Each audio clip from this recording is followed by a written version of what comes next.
ಸ್ವಲ್ಪ ನಾಚಿಕೆ ಸ್ವಭಾವ. ಕಷ್ಟಪಟ್ಟು ಓದ್ಬೇಕು, ಇಷ್ಟಪಟ್ಟು ಓದ್ಬೇಕು. ಇಲ್ದೆ ಇದ್ರೆ ಫೋನ್ ಬಾರೋ ಅಪರೂಪದ ಮುಳ್ಳಂದಿ ಬಾಬಾ. ಇವತ್ತು ಮಾರ್ನಿಂಗ್ ನಾನು ಮುಂದು ಬಜೆಟ್ ಆಟೋ ಅಲ್ಲಿ ಒಂದ್ ರೌಂಡ್ ಹೋಗಿದ್ದೆ ಕೋಲಾರಲ್ಲಿ ನೋಡ್ಕೊಂಡ್ ಬರೋಣ ಅಂತ. ಇವತ್ತು ಬೆಂಗಳೂರಿಂದ ನನ್ನ ಫ್ರೆಂಡ್ ಬಂದಿದ್ದ. ಸ್ವಲ್ಪ ನಾಚಿಕೆ ಸ್ವಭಾವ.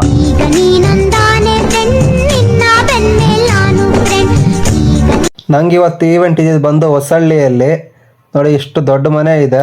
ಹಾಗೆ ಐಟಮ್ನೆಲ್ಲ ಜೋಡಿಸ್ಕೊಂಡು ಬಲೂನ್ ನ ಓದ್ಕೊಂಡೆ. ನೋಡಿ ಓದ್ಕೊಂಡಾದ್ಮೇಲೆ ಬಾಲ್ ಡೆಕೋರೇಷನ್ ಈ ತರ ಬಂದಿತ್ತು.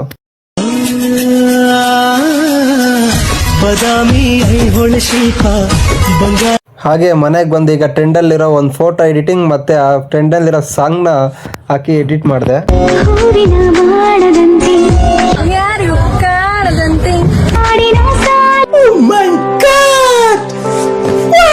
ಈವೆಂಟ್ಗೆ ಹೋಗೋಣ ನಾವು ಫ್ರೆಂಡ್ ಕರ್ಕೊಂಡ್ ಬರಕ್ ಹೋದೆ. ಅವ್ನು ನೋಡಿದ್ರೆ ಮನೇಲಿ ಓದ್ತಾ ಇದ್ದ. ಅದಕ್ಕೆ ಅವ್ನು ನಾನು ಈ ತರ ಒಂದು ಮಾತು ಹೇಳಿದೆ.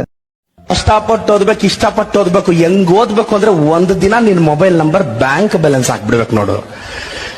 ನಿನ್ ಮೊಬೈಲ್ ನಂಬರ್ ಬ್ಯಾಂಕ್ ಬ್ಯಾಲೆನ್ಸ್ ಹಾಕ್ಬಿಡ್ಬೇಕು. ಇವತ್ತು ನಮ್ಗೆ ಇದ್ದಿದ್ದು ಈವೆಂಟ್ ಬಂದು ಚಿನ್ನಾಪುರದಲ್ಲಿ. ಹೋಗೋಷ್ಟರಲ್ಲಿ ಚಿಕನ್ ತೊಳೆದು ಬಿರಿಯಾನಿ ಮಾಡ್ತಾ ಇದ್ರು. ಎಲ್ಲ ನಮ್ಮ ಬೈ ರೆಡಿ ಮಾಡ್ತಾ ಇದ್ರು ಬಿರಿಯಾನಿ ಮಾಡೋಕೆ. ನಾವು ಈ ಕಡೆ ಒಂದು ರೌಂಡ್ ನೋಡ್ಕೊಂಡು ಮತ್ತೆ ಈವೆಂಟ್ ರೆಡಿ ಮಾಡ್ಕೊಂಡೆ. ಈವೆಂಟ್ ರೆಡಿ ಮಾಡ್ಕೊಂಡು ಡೆಕೋರೇಷನ್ ಈ ತರ ಬಂದಿತ್ತು.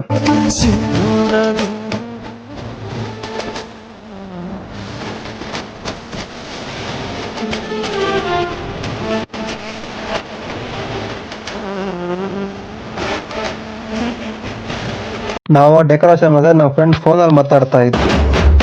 ಇಲ್ದೆ ಇದ್ರೆ ಫೋನು ಓಡೋದಿಲ್ಲ ಬ್ರೈನು ಇವ್ರದು ಟ್ರೈನು. ರೋಡಲ್ಲಿ ಒಂದು ಆಕ್ಸಿಡೆಂಟ್ ಆಯ್ತು. ಅದಕ್ಕೆ ಎಲ್ಲರೂ ನಿಧಾನವಾಗಿ ಹೋಗಿ ನಿಧಾನವಾಗಿ ಬನ್ನಿ. ಹಾಗೆ ಬೇಕರಿಗೆ ಹೋಗಿ ಎಕ್ಕೋಪ್ಸಿಂದೆ ಮತ್ತೆ ಹಂಗೆ ಚಾರ್ಜ್ಗೆ ಹೋಗಿ ಸ್ವಲ್ಪ ತಿಳ್ಕೊಂಡು ಅಲ್ಲಿ ನೋಡಿ ನಮ್ಮ ಮನು ಬೇರೆ ಬಂದಿದ್ದ.